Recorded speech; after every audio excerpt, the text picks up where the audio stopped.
everyone.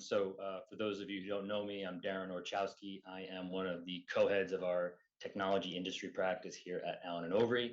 And in my day job, I focus on doing technology transactions. Within the tech industry practice, one of the things that we thought was really important for a long time now is we wanted to kind of crowdsource all the knowledge that we were getting in the practice, and then also make sure that we were distributing that to all parts of the network so that we could have shared learning.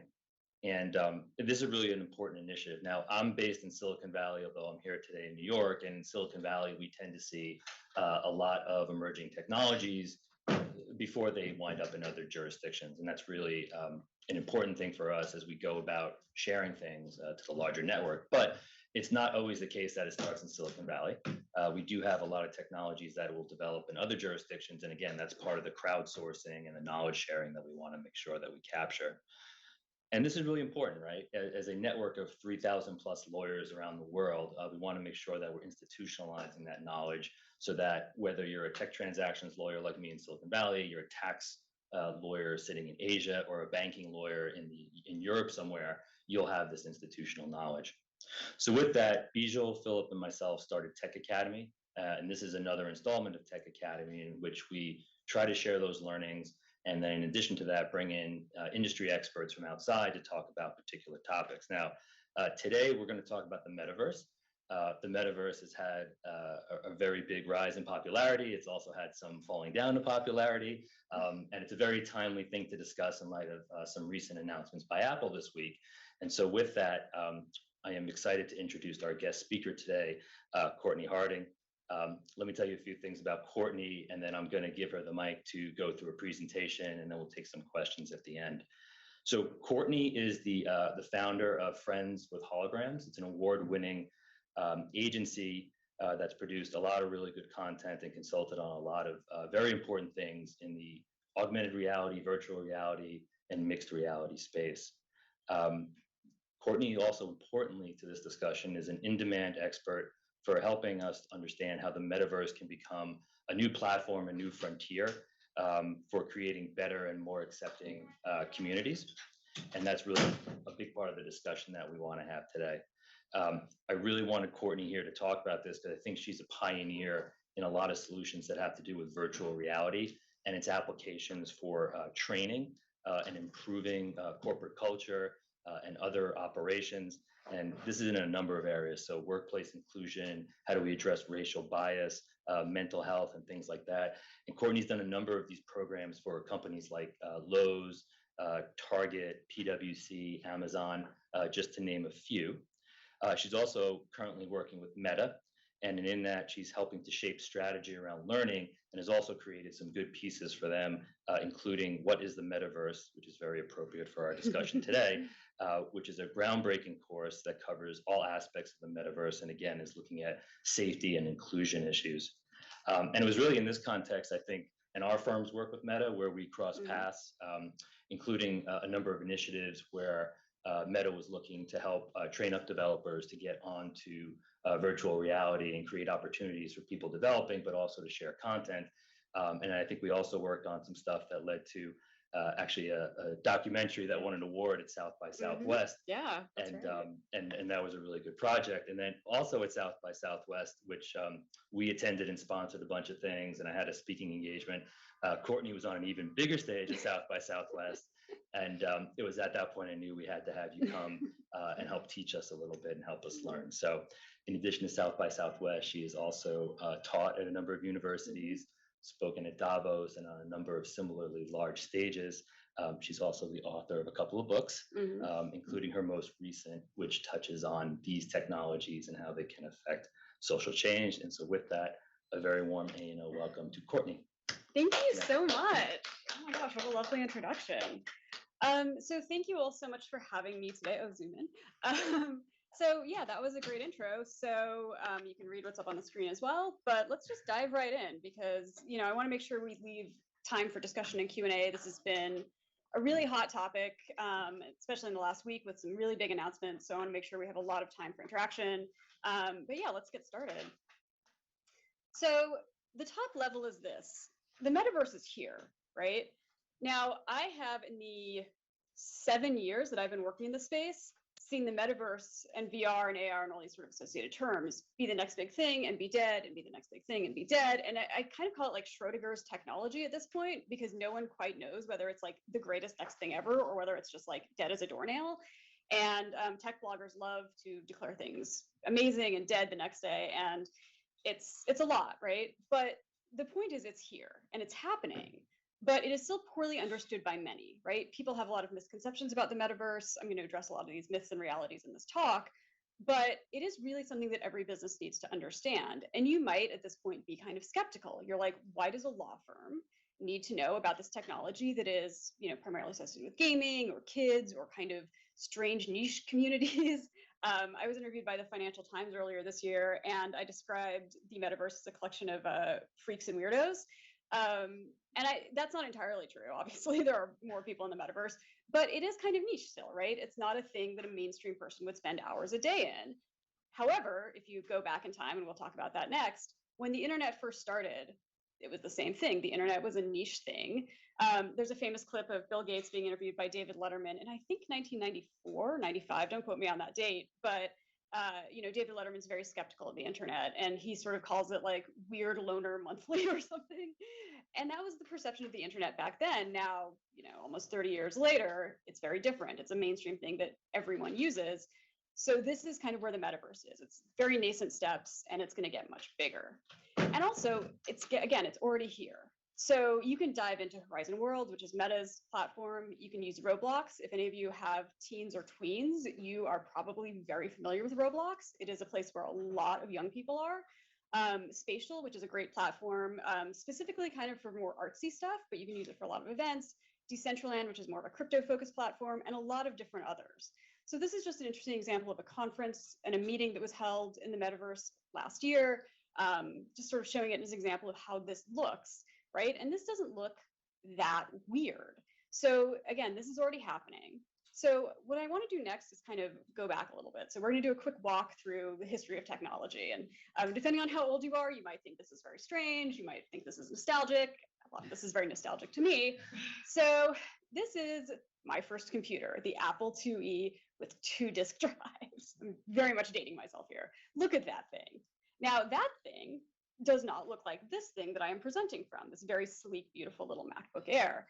So let's say in the 80s, when you first saw this, you were like, this is it. This is what computers will be forever.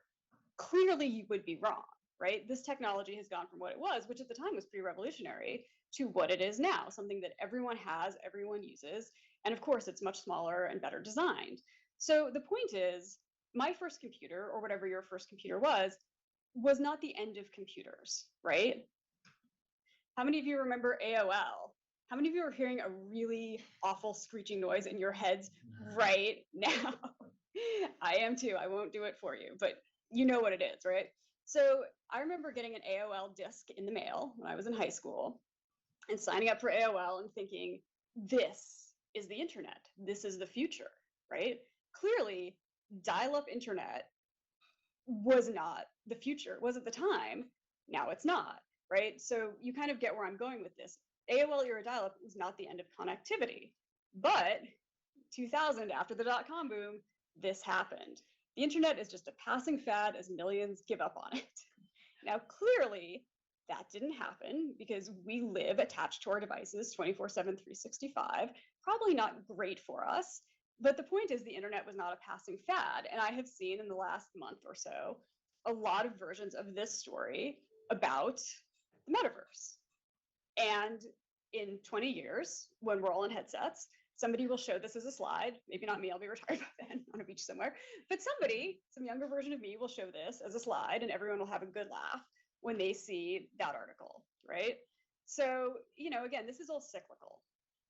Now, this was GeoCities. And GeoCities was, at the time, the gold standard for web pages. Now, this will make your eyes bleed, but at the time, GeoCities was the thing. And now, of course, we have much better looking web pages. And MySpace, and this is Kim Kardashian's MySpace for some, I just Googled MySpace images, and this is the first one I found. It's her official glamorous page. But this was not the end of social networking, right? I'm old enough to remember Friendster. I'm old enough to remember spending a lot of time on MySpace and customizing my page and, you know, picking the perfect song and the top 8 friends. And it was a scandal if somebody fell out of your top 8 and all of that, right? And social networking similarly went through kind of a downturn.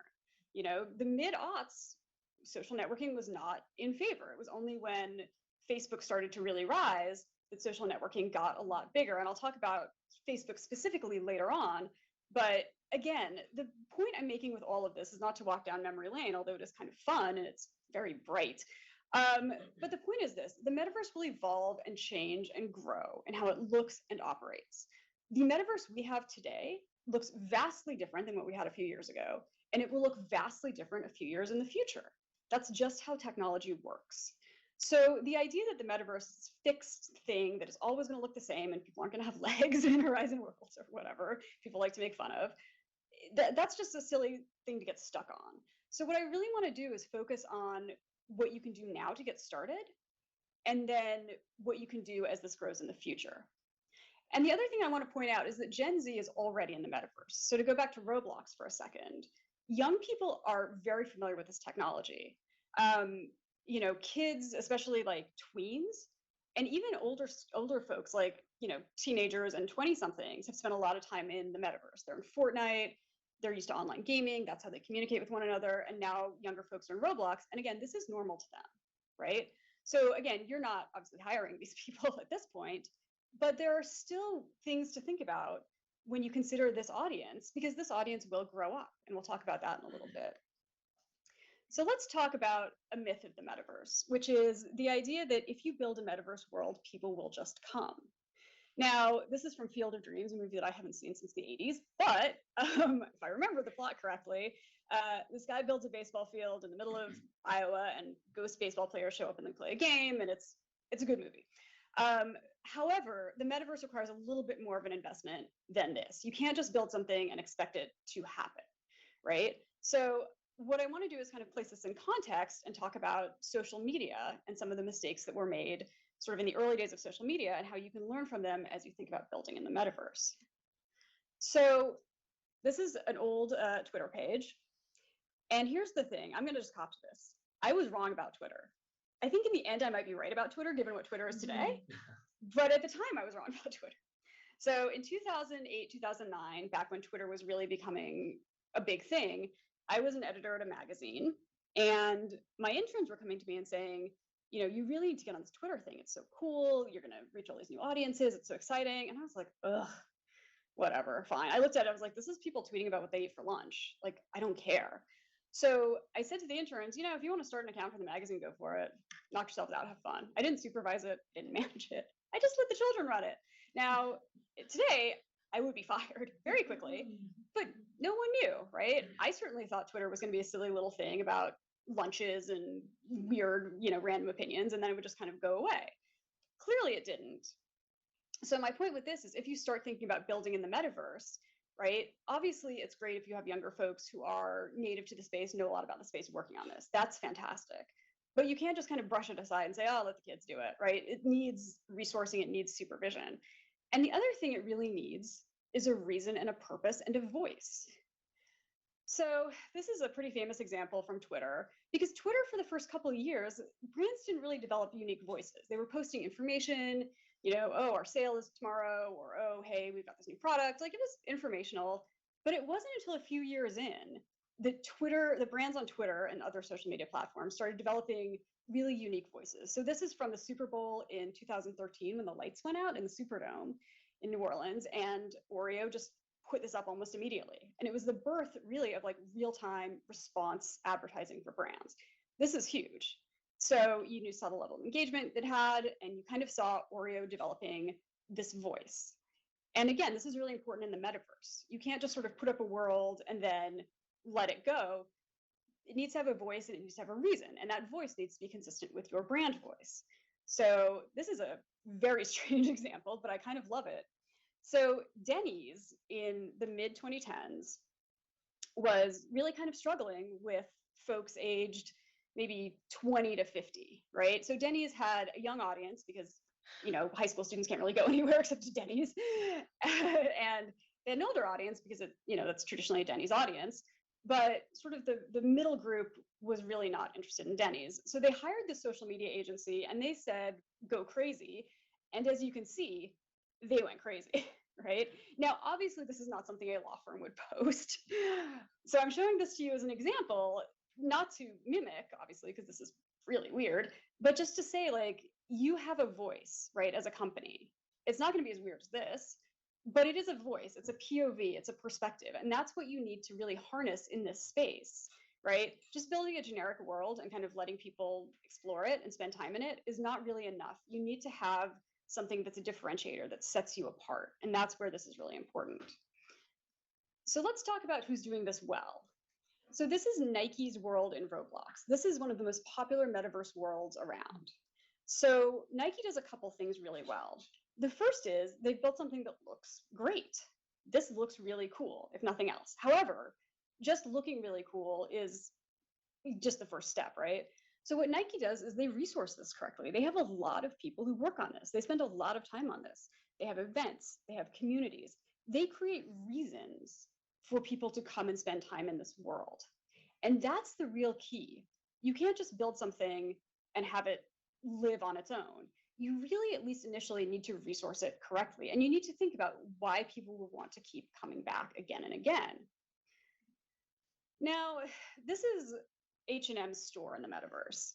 Now, I don't love this. And I feel bad criticizing anyone who takes a risk in this space, right? Like at this point, it's new. I want to encourage people to learn and build and grow and make mistakes.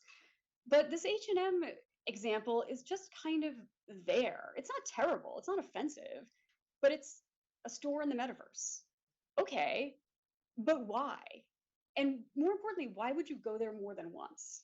Right? Maybe they switch out the collection every couple of months. Okay, maybe you'll go back and browse around, but it's not a place where you want to spend significant time.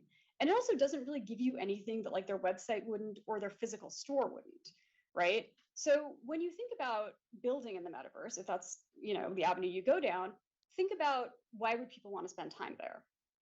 So specifically, again, to a law firm, right? You're not selling anything really. I mean, you're selling your services, but you're not selling like consumer products. But there's a lot of interesting stuff you can do. So I was coming up with some examples. And the first is, when kids who are like Roblox age, right? So 11, 12, 13, 14, that's the age when people are starting to ask them, well, what do you want to be when you grow up? What do you want to study? What do you want to think about? Right? And that's the age where they can sort of think about it more conceptually. Little kids, you ask them that and they want to be the president or they want to be an astronaut or they want to be a firefighter. And those are fantastic occupations. But those are kind of like generic answers, right? Like little kids don't know a lot about careers. It's not something they think about. They mostly just say those things or they say what their parents do. But once kids start getting a little bit older, then that's when you can kind of start pulling them in and saying, okay, this is what a day in the life looks like. This is what our office looks like. Here's the type of work that we do. Here's the type of thing you need to study if you want to do this. Here's what's really interesting and fun, right?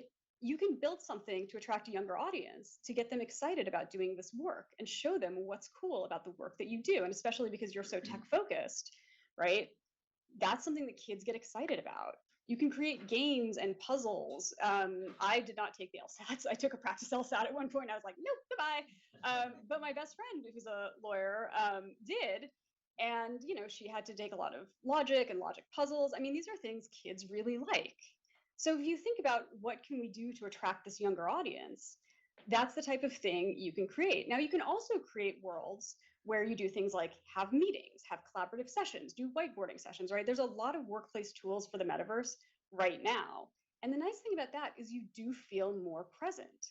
So we all spend tons of time on Zoom, right? I've talked to Zoom for 3+ years now. I'm so sick of it. We all are. But Zoom serves a function, right? This is a distributed term. I know this is a global firm. A lot of my work is with companies all over the world. And Zoom serves a purpose, but you don't get a lot of connection on Zoom. And you do get a lot of connection when you embody an avatar in the metaverse. I know that sounds really strange if you haven't done it before, right? But it is true. And it's kind of hard to explain. So I was working with a big consultancy right at the start of COVID. I was consulting for them on their metaverse practice. And we did a meeting in the metaverse in a platform called Glue, which is another workplace metaverse platform.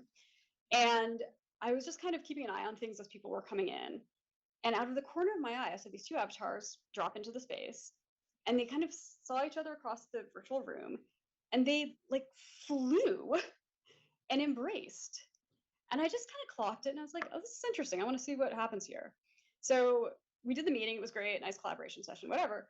Got them on the phone, and they were both, or got them on Zoom, and they were both like in tears. And I said, tell me what happened. And they were two people that worked together a lot. They were good friends. They traveled together, consultants, they're always on the road. And they hadn't seen each other because of lockdowns in months. And I said, oh, is this the first time you've spoken? Oh, no, we're on Zoom all day. We text every day. We're on calls every day. But they hadn't seen each other in person. And they said, this felt like we were together. And again, I know it sounds really weird, but once you actually embody the avatar and interact with somebody, it feels really realistic. And there's a lot of issues with that, but there's a lot of upside to that. Now, the other thing you can do in sort of these virtual meetings is think about brainstorming sessions where people can be anonymous.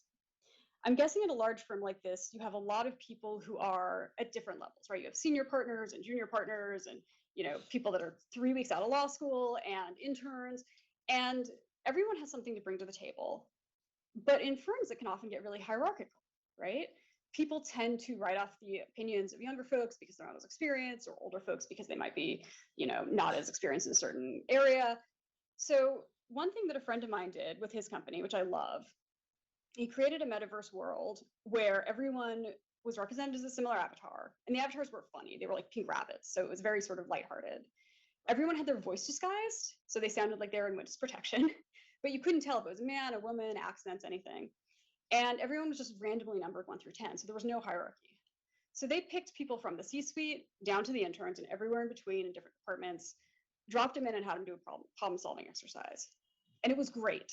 And the fascinating thing was the interns and younger folks and women and people of color were able to speak up so much more because they didn't feel, oh, this is weird, I'm going to say something and my boss won't like it, right?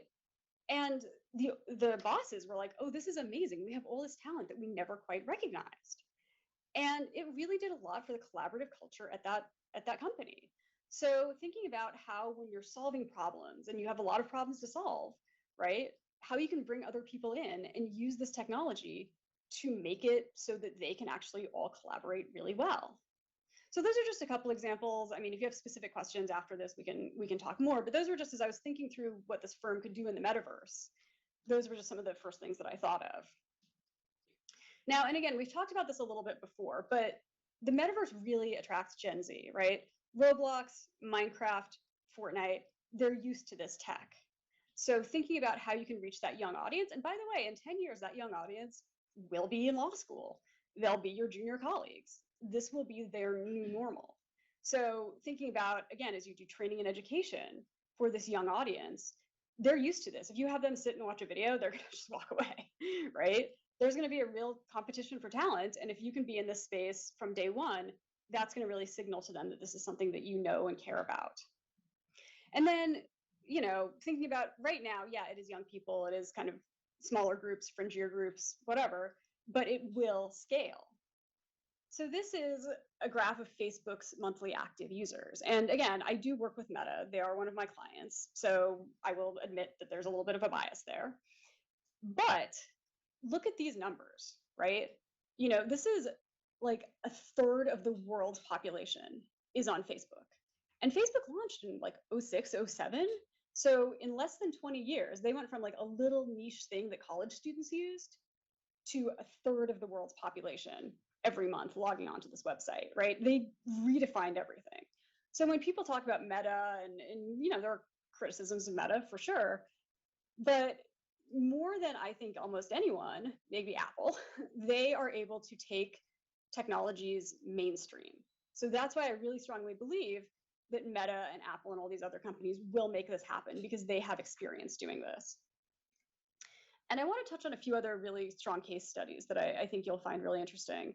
So, people sort of default to this idea of the metaverse as a toy, it's a gimmick, it's for gamers, it's for kids. And I mean, gaming is a great use case in the metaverse. I'm not saying it isn't, and young people are in the metaverse. I'm not saying they're not, but there are other really strong use cases. So Morehouse College, which is a historically Black college in Atlanta, has been a really strong leader in the space. They teach a lot in the metaverse. So they did a class last year where they divided the students into 3 groups. One group learned in the classroom, like they always did. One group learned on Zoom, like they did during COVID, and one group learned in headset in the metaverse. Everything else was the same. The average grades for in-person and online were B minuses. The average grade for the metaverse group was an A, it was a 95. And this was, again, everything, random assignment of students to these 3 groups, everything else was the same. And part of that is because you can't be distracted in the metaverse at this point. Now, whether the new Apple headset will change that is TBD, because very few people have actually seen it. But at this point, when you are in VR in the metaverse, you are in there. So you can't do what we always do, which is, multitask on our phones, and I'm checking things, and on Zoom calls, half the time I'm listening, and half the time I'm like, oh, hey, this show is coming up. I'm gonna buy tickets, right? We all do this. I've taught the first slide. I've taught at Barnard. I've taught at Caltech. I've taught at NYU. Every single class I teach, the students are all behind their laptops. I would like to think that they are furiously taking notes, but they're not. They're furiously texting each other, and I just have to live with that.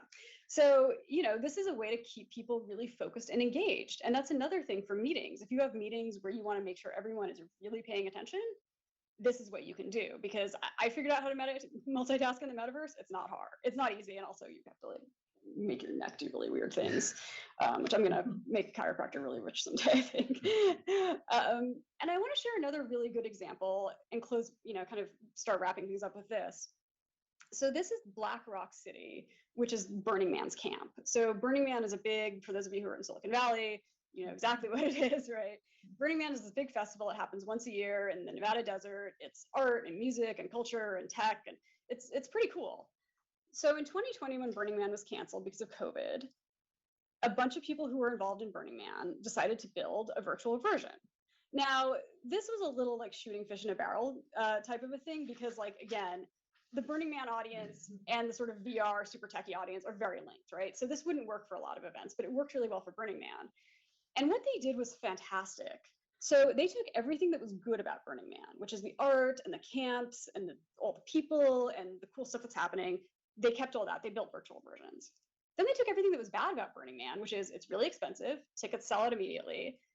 You spend a week in the desert with no showers or flushable toilets, and it's kind of disgusting.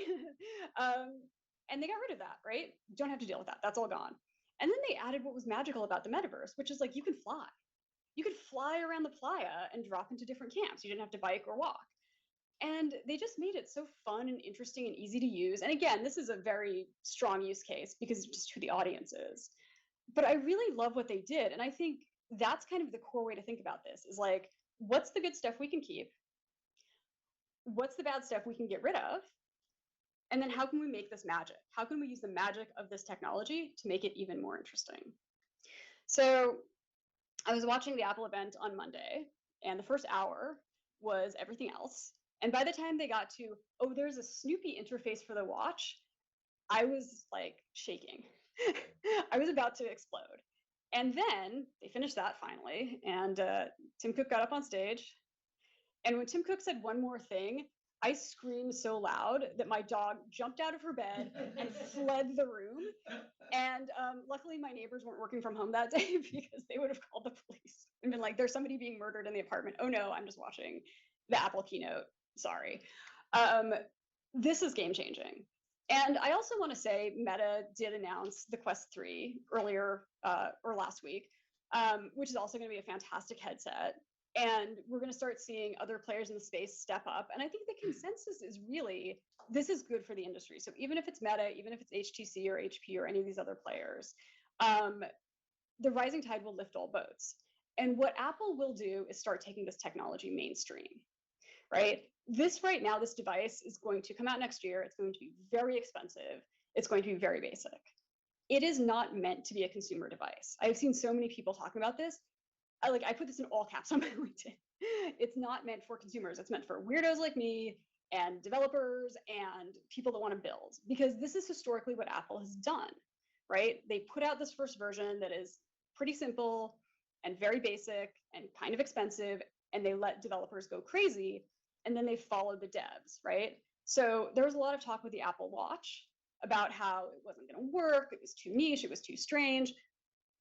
And they kept pushing forward with it, and now lots of people have them. I found an article from MarketWatch in 2007. It's time to kill the iPhone. The iPhone's never going to take off. On and on. Everyone has like a wrong article in them, I feel like. And this is where it gets really exciting, is this headset right now. Like we said, we can go back through the slide decks, the first computer, the first websites, dial-up internet, all of that stuff. This headset is just the beginning. In 5 or 10 or 15 or 20 years, this is going to look very different, and this is going to be really normalized. So that's where it gets exciting, is starting to think about this stuff right now is where you need to be, because this will happen. If anything has happened in the last week, Apple putting their stamp of approval on this means that like this is here. So I'm really thrilled. I apologize to my dog for scaring her, but I'm really thrilled with this. And I think this is really the future. So just to sort of wrap up and do some final takeaways, and we'll get into Q&A and have a conversation. Like, the metaverse is here. That's non-negotiable at this point. You as a company, you as humans, you need to start learning, experimenting, growing, thinking about this. I would encourage everyone today to go make an avatar. So if you haven't signed up for a metaverse world already, go do that. There's a platform called Spatial that I really like. I have no connection to them other than being a fan of their work and liking them, but spatial.io, you can go on your headset if you have one, you can go on the web, you can go on your phone, you can create an avatar very quickly, and then you can create a world. And the nice thing about a platform like Spatial is it's kind of the Squarespace for the metaverse. So I did this thing recently where it was my friend's birthday, and a group of us decided, okay, we're going to do something for her birthday. We didn't want to do a Zoom because we're all spread out. So I built a world in Spatial, and I put all these photos of us, like from college until now, in the Spatial world. And it was very easy. I didn't have to do anything technical other than drag and drop. And then we all made avatars and came in and had like a little birthday gathering. It was really fun, and it was very easy to use. So I would encourage folks to just kind of start playing with it. And the last place you want to be is behind the curve on this, right? And you've especially seen this driven home this week. Apple's getting into this, Meta's growing in it, Google and Samsung are preparing to do something, rumor has it. So like, this is here, it's happening. And I would hate to see a firm that is so tech savvy fall behind on this. So this is a great thing to start thinking about right now. So with that, thank you so much for hanging in, and really excited to have a chat.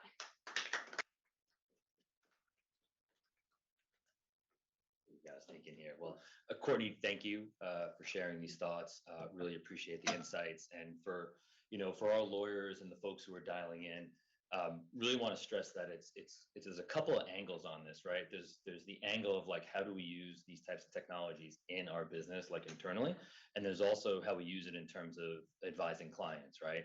I can tell you a couple of just practical things, like from within our practice and even internally. People approach me and they say, hey, wouldn't it be cool if we had a board meeting like in the metaverse? Like, we should program that up. And I said, well, truth is, we don't have to do that. I can just pay a couple $100 and send you all a bunch of headsets, and you can kind of go about doing that now. And that to me showed really just, it's an information flow thing. It's an adoption thing. Yeah. So how do we do change management, particularly among older lawyers and then older clients that we're working with.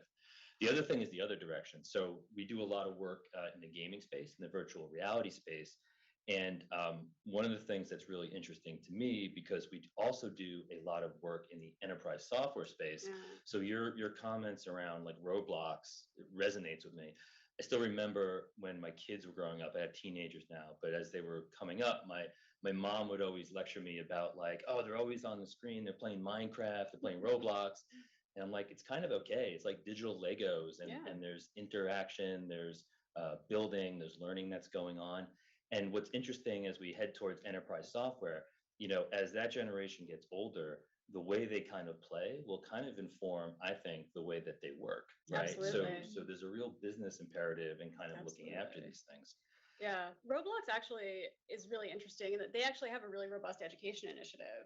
So they are working right now with educators to get them to adopt Roblox as a means for teaching and education, which I think is fascinating. And then there's also just this really cool use case from during COVID where a video game company, and I think it was the people that made Red Dead Redemption, whatever video game company that is, and I'm blanking on the name, they would meet around the campfire.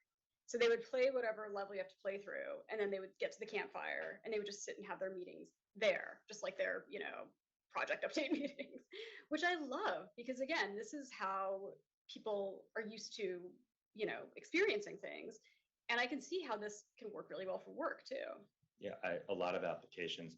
I want to pause because I am known to forget housekeeping things before we get through the end of talk. So for all of you joining us, the CLE code for today, very important, is in all caps, GTA 607 MET. Again, that's GTA 607 MET. And I'm going to continue with questions that we had that were submitted in advance. But for those of you who are watching, if you want to submit a question, just email me at my A&O account in the subject line. Just put in Metaverse, and I'll pick up the questions that you send as we go, or consolidate them with some of the ones that we've had already. Perfect. So with that, and I've combined a number of the questions that we've got to kind of condense it a little bit here. One of the questions for Courtney was, there seem to be many metaverses. Do you ever think that there will be just one metaverse and that will have interoperability? I don't, and here's why. So there's a lot of like terminology that we use when we talk about the metaverse, and basically there's like the metaverse writ large, which is all of these worlds, and then there are individual metaverses. So think of it, there's the internet, kind of the larger internet, and then there's different websites, there's different platforms. So I think what we're going to have is kind of one big world, but all these worlds within the one big world. So and what I think is important about that is you have different personas, right? You have your work persona, your family persona, maybe your hobbies, and you might not necessarily want to have all of those things be in the same place. So the content you post on your Twitter account is going to be potentially different than what you post on your LinkedIn or your Facebook or other platforms you're on, or Reddit, chat boards, whatever. So I think there's a world where maybe you work in a platform like Spatial or Glue, and then you log off from that and you go into Horizon Worlds and you do something that is more fun. Maybe you hang out with your friends, you go to a comedy show, your avatars can look different. So there are platforms where you can create an avatar that is portable, which is great. Or you can have your avatar for work, which is very buttoned up. You can have your avatar for after work, which is less buttoned up. So yeah, I think it's going to be similar to what we have now in Web 2, right? One sort of internet, and then multiple websites or platforms from there. And in terms of interoperability, I mean, yeah, like there are already, again, platforms for creating an avatar that can work in multiple worlds. If you have a digital good that you buy in one space, you can take it to the next, things of that nature. So I think it will be interoperable in that sense. But I think at the end of the day, it's good to have a little bit of separation just so people can feel more authentic. Yeah. Well, it raises interesting questions, because I think we're already seeing and doing deals where I can buy clothing and accessories for my avatar, but then do I want to buy that 5 times across metaverses? Exactly. And so the interoperability thing and the commercialization becomes a tricky issue. Yeah, exactly. Yeah, and that's going to be a big challenge. And then, of course, if you buy like a sparkly top, you might not want your work avatar to have that, but you might want your fun avatar to have that. So yeah, it could be sort of like, what platforms can you take it on? So I mean, this is all super nascent, and this is all going to get built, and I think that's what's really exciting. I agree. And I think for those of you, as we look out towards our clients and we're advising our clients, helping them think through these issues. For example, if you have a really well-known brand, right, and they want to kind of go, because I think for consumer products, it makes a lot more sense right now. Sure. For services, it's a little bit trickier. Like, setting up a storefront where someone can just come and talk to you is maybe not a game changer versus like selling a commercial product. But helping clients think through, what are the risks, all these offline like IP issues and data issues and all these other things that you may have to deal with, they now multiply. Absolutely. As you have all these different worlds. If we do go into those environments, one of the questions that came in, I thought this was pretty interesting, is what are the biggest challenges in terms of policing bad conduct? And then the other related question, which I thought was interesting, is who decides what is bad conduct? So read the forthcoming World Economic Forum report on governing the metaverse. It'll be out later this year. I was a contributor, so plug for that. So I actually have worked on this through the WEF, and I've read drafts of that report, and the answer is still up in the air. So I think there's a lot of challenges. The biggest challenge is that the metaverse is ephemeral, right? So when you put something on the internet, it's there forever. And even if you erase it, even if you post something, if you tweet something, you're like, oh, actually, that wasn't so smart. I might have had too many drinks, or I might have not been thinking correctly. You can delete it, but you can't really delete it. Like, somebody will screenshot it, and that's just the nature of the beast.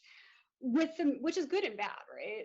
It's good in the sense that if somebody is posting something, it can be taken down, it can be dealt with. It's bad in the sense that, if you make a mistake, it's kind of there for life. The metaverse, it's all voice driven. So it's fully ephemeral. Like, you say something and it's out there and then it's gone. So that's a huge challenge for moderation, right?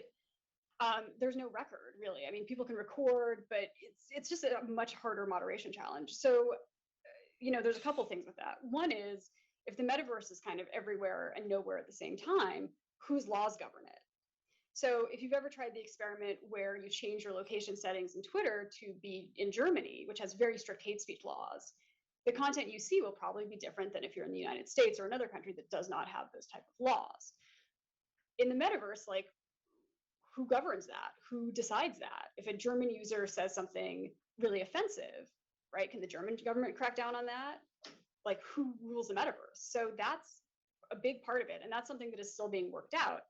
I think with the sort of governance issue, like, there will need to be kind of like self-governance. Like, we're going to have to let people moderate rooms and police themselves, which will be very challenging.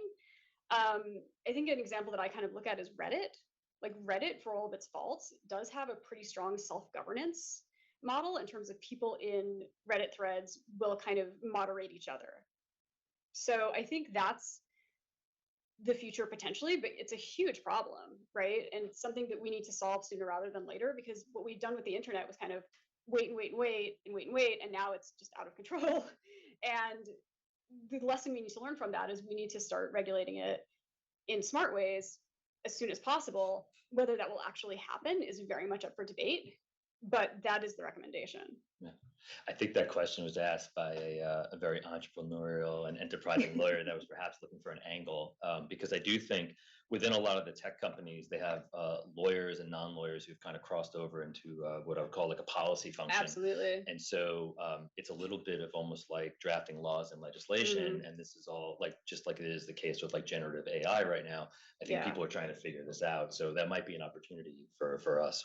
Yeah, with the generative AI thing, it's funny. So when I was teaching at Barnard, very smart young people, and I said to them, if I had career advice for them, I said, go to law school, become the legal expert in AI and copyright law, and you'll be set for a long time, because that's going to be a minefield of epic proportions. I think this area and that one will continue to provide work for a while. Yeah. And I think the important point is that it's not about looking for the wave. I think the wave is like starting, so it's catching it at this time right now. Yeah. I want to pivot to, you touched on it a little bit with some of the stuff about Morehouse and some of the training. And I think you only really scratched the surface on like some of the use cases that in my mind, can kind of help with like DE&I initiatives. And I know, for example, like, Meta had some trainings and some things that they developed where, teachers could have a virtual classroom and it would help score the teacher about how they dealt with the students in the virtual classroom. I also wanted to touch on the thing that you were talking about in terms of telling people about career opportunities, right? Yeah. Because in the legal profession, we often talk about retention as people get like to my level and they get older. I actually think the challenge starts in the pipeline much earlier. Absolutely. So creating those opportunities where we kind of get to folks like in the high school ranks and get them excited or understanding what people do can be important. Can you dig a little bit deeper, like for example, like the DE&I trainings and some of those use cases? Totally. So I can talk about some of the work that I've done. So I've done a couple different projects in that space. So the first was for a company called DDI, which is like a learning and training company for workplaces. And they wanted to help people understand workplace exclusion, and specifically executives who might not have felt excluded historically, what that felt like. So we built this piece called Can't Win. And the point of the piece was no matter what you said or did, you were getting shut down, you were getting brushed aside. So we had this really cool cast of all women, very diverse, and you were in this meeting, and the topic of the meeting was kind of irrelevant. It was something about like new vendors, and it was just generic corporate nonsense. But what was interesting was everything, you came as yourself, which is very important. So all that you got for setup was that you worked at this company. That was it. And you came in and everything you said, they were like, oh, we don't want to do that. They brushed you aside, and it was very subtle. No one was like actively cruel to you, but it was this constant stream of just like, feeling so frustrated. And so one of the first people we showed it to was this guy who was the manager at his family's steel mill outside Pittsburgh. So this was somebody who, came in with a lot of privilege, and especially because it was his family's company. So he probably never really felt this way. So we had him go through the piece, and he took the headset off, and he was kind of silent for a second. I was like, oh God, here we go. He's going to freak out. And he said, that wasn't a conversation. That was an emotional experience. And I was just like, I'm putting that on a t-shirt. Thank you. Very exciting. And he really it forced him to dig really deep because he'd never experienced that. And that's kind of the power of using some of this stuff for training, is you can really get people to feel things, right? It's not just learning, although learning in VR and the metaverse is fantastic. It's about feeling. And so he actually went back and implemented all these changes in his workplace and how he ran meetings, and it was fantastic. And we've done this with racial bias, where you are on the receiving end of a bias incident. And that's been really powerful. We just did something for Meta with workplace bullying, same thing, like, all of these feelings. And I think that's what's so critical for, the workplace of the future, is helping people understand and have that empathy. And then for the legal field, also thinking specifically about, how would you do training for a deposition? How would you sort of deal with like hostile witnesses? There's all these things that you can do in terms of training that allow you to practice and practice and practice. And the nice thing is, because I know that a lot of the time you do it with your colleagues, or you bring in an actor, at the end of the day, your colleague goes home to their life. And at the end of the day, the actor goes home to their life. You can do this in VR as many times as you need to at no additional cost, right? So that's what's cool. You can practice and practice and practice. And once you get into that space, then into the real space, you feel much more comfortable. Yeah, I think, for me, I think it would be an excellent training thing, because we're always trying to simulate some of those like on your feet, like in the moment kind of activities, whether it be negotiating a contract, standing up in court, taking a deposition. You could see how some of the developments around generative AI, where you're perhaps going against an avatar, to kind of test these things out and get some scoring, could really help us. I think we have a ways to go, but you can see where that use application can be put together from a number of things that are out there. I do think, like on the DE&I kind of training, I'm curious what your reaction is, but what I've found interesting, being kind of on the outside and like helping do the licensing and set those things up, is when they kind of go in with folks that are maybe older, or thinking like, oh, I don't have an issue with this, especially in dealing with like implicit bias, right? There's like an aha moment when people get their scores back, and I think that's the real game changer. Yeah, no, that's truly the game changer. And people don't know what they don't know. And it's funny, and speaking of the age thing, so the first piece my company ever built was for Accenture, and it was a piece about child welfare. And you played a child welfare worker, you interviewed a family. And it was a really fantastic piece. And so I put my parents through it. My parents are both educators. I put my sister, who's a teacher, and her husband, who's in law enforcement. I put them all through it at Thanksgiving. And then they spent the entire Thanksgiving arguing, because they all really showed like what their biases were. So my parents both wanted to take the children out of the home because the house was really messy. That was one of the issues. And my sister, who has 2 young kids, was like, my house is a disaster. Have you seen my house? Just because the house is messy doesn't mean children are in danger, right? So it was this real back and forth, and it was all these biases that nobody had really explored before. And I think that's the type of thing, again, that you can really only do in VR because it's so immersive. Yeah, I think it's great. We had a couple more questions that came in.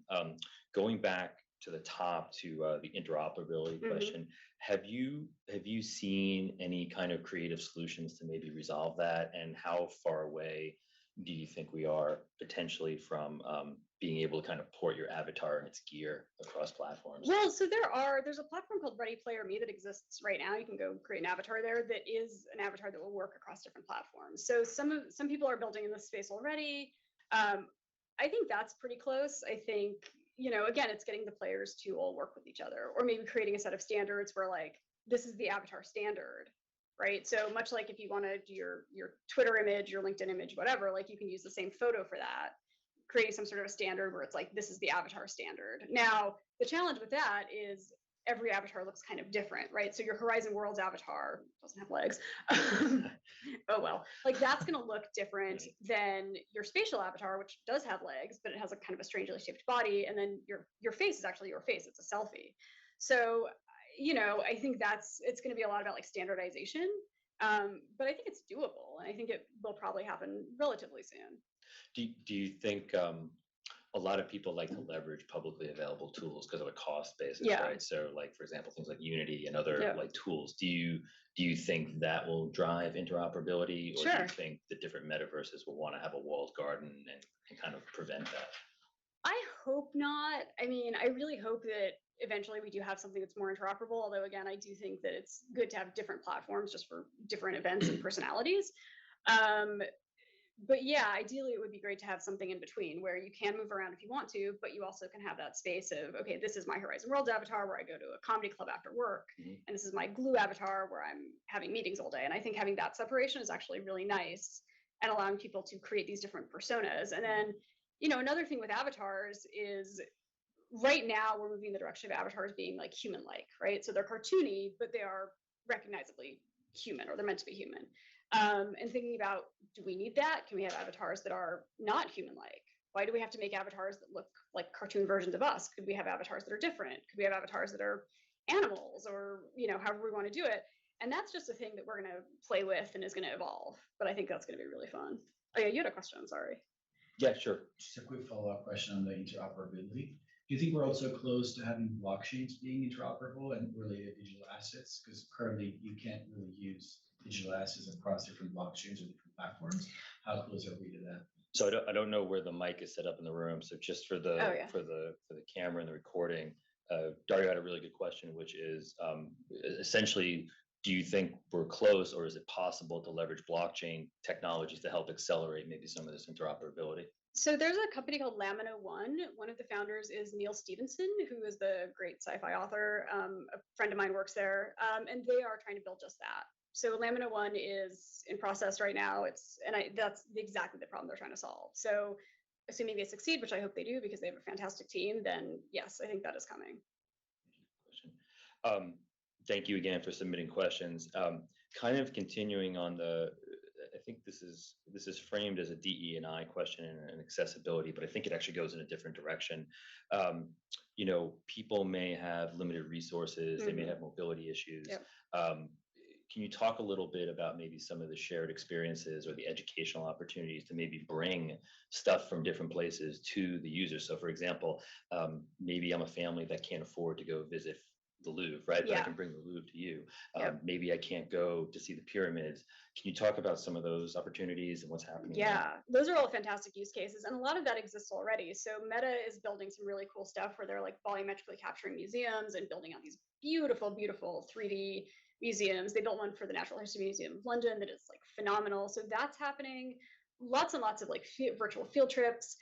I personally don't think that will ever replace in-person travel because again, that's a curated experience. Whereas part of the fun thing about in-person travel is like you get off at the wrong train stop and you discover something really cool. But I think for folks who can't afford to do that or have mobility issues or for whatever reason, they just want to explore, like a lot of that stuff exists.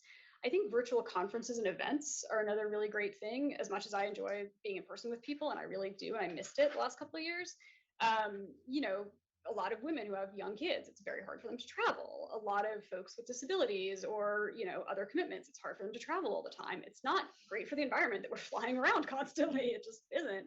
So I think like that's a really good use case. And I think, again, allowing people who maybe live in communities where they can't be their full authentic selves to have access to spaces where they can be is incredibly important. So yeah, I would never say the metaverse will replace human interaction, right?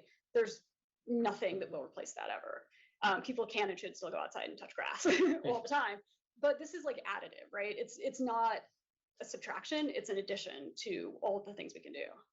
And follow-up question in that regard, like what do you, for those of us who are advising clients who are thinking about this or getting into someone else's metaverse, for experiences like that, right now, it seems to me from like what we're seeing in practice is a lot of the platforms are helping to develop those things, and there's not really like a monetization. Do you think we'll hit a tipping point where these famous places will then start charging and they'll monetize it versus just making it open for the experience? Because that changes the calculus too for giving access, right? It does. I mean, so I think there's a couple ways to look at it. So first is like, what is the experience? Is this an experience somebody would normally pay for? So just hanging out with your friends, I mean, yeah, maybe you have to pay to go get coffee or you have to pay to go, but you can also just go to a park or go somewhere free. So I think like that shouldn't be necessarily something you charge for. But certainly the sort of upsell of like, oh, you want to customize your avatar with a cool hat or a cool pair of glasses, like that's something you definitely could sell. I think events like concerts, comedy, watching a sporting event, like those are things people are accustomed to paying for already. So while right now a lot of those are free, I could definitely see a future where a band is like, we're having our release concert in the metaverse, we're having an event in the metaverse, pay us X amount of dollars to come, and then we might release a stream later. It's like there's all different monetization models that can be done. I think again, the basic entry should be free, but I can see a lot of universes where specific things cost money or premium experiences cost money. This is a good, I think, related question to this one. For some of these things, it doesn't seem, from what we saw in your presentation, it doesn't seem like governments are there yet. But do you think that governments will fund some of these things to perhaps pay like the museums and these other national treasures to like give access? Do you see a world where that happens? I can see a world where that's happening. So a couple of countries are actually doing this. So specifically in the Middle East, like Saudi Arabia is building a lot in the metaverse. I think there was like, I want to say it was Singapore, but I'm not 100% sure. So there are governments that are like building metaverses for the government, building metaverses for the country. Those are still very early days, but I think it's really interesting. One other interesting thing on that I saw recently, and again, this was a Twitter poll, so like not scientific at all. Okay. But I thought it was interesting. They did a sentiment analysis for people who were most bullish and least bullish on the metaverse. And the most bullish were all developing markets, and the least bullish were like Ireland was the first for some reason, and then it was like the USA and European countries, Western Europe. And it was really interesting to see like how developing markets are really excited because maybe they're just less cynical. Maybe they see the possibility. Like this has happened before, right? It's happened a lot with like mobile uptake and mobile payments in Africa. It's kind of the first place it got really big. They skipped cash and they were just like, oh, pay for everything with your phone. But I think that's really interesting. And I do think some governments will start building in this space. And yeah, with the museums, with sort of the public assets, like that's a really fantastic use case as well. I think the mobile phone and payments thing is a great example of where jurisdictions that were perhaps behind other jurisdictions got to leapfrog. Yeah. And then you saw better adoption. We also have the same issue as people try to figure out with new technologies. And for those of us who are older, like we've dealt with this in the past, like the shift to cloud computing. There was a world where clients were like, what is cloud computing and why do I care, right? My server is right here, my server room. Yeah. Exactly. Don't I need to possess this, right? Yeah. So I think all of these things, like for our legal community here, you draw on these past experiences. And I think for a lot of these things, people will have to make guesses and bets based on experience. And then like any good deal, there will be a lot of amendments and we'll figure out over time, how do we iron this out? There's a couple of questions that we got in. I think I can combine this into one point and then we can wrap. Sure. These headsets, even the cheaper ones, seem a bit expensive. Is there a concern that basically this will not allow for adoption and inclusion, and perhaps is this going to send the metaverse back into see if I phrase this right, a 2D world versus a 3D world? I mean, are they expensive or not, right? Like Apple's clearly is very expensive, right? That's a premium product, but a Meta Quest 2 is like a couple $100s, and honestly, and I probably shouldn't say this because I work with Meta, but you can buy one on eBay for less, right? Now, think about how much we spend on our phones, think about how much we spend going out to dinner, think about how much we spend on video game consoles. Like these, like, look, if you are in certain markets or certain territories, it's going to be very challenging, and I acknowledge and appreciate that. But like the cost will come down, right? This is really new technology still. And I think that it will go more mainstream. The cost will come down, more people will get access, there will be cheaper versions. Like with smartphones, there's a premium version and then there's less expensive versions that work well, not as well, but well. And I think that's what will eventually happen. And I think it's actually really nice right now that some of these platforms are 2D because it does offer more accessibility. So like Spatial, and I'll keep coming back to them because I really like them. They have a computer app, they have a phone app, they have a tablet app, and they're in headset. Now, I think headset is the better version of it. But if you don't have a headset, you can still participate. And I think eventually we're going to move to people being in 3D. But it's nice that we have the 2D option right now because that makes it more accessible. It gets more people in the door. And as the headsets come down in price and become even more available, which will happen in the next several years, then people will be able to kind of port themselves in there. And then we'll be moving into a Ready Player One Yes. type of world. So, well, I for one, I'm very excited for my next negotiation in the metaverse where everyone's in pink bunny suits. Yes. It'll be interesting. I want to thank Courtney a ton for being here. Thank you so much. And for everybody for joining and sending questions in. Thank you very much. And if you have ideas for future tech academies, please let me, Bijal, and Philip know. And we'll talk to y'all soon. Thank you. Thank you.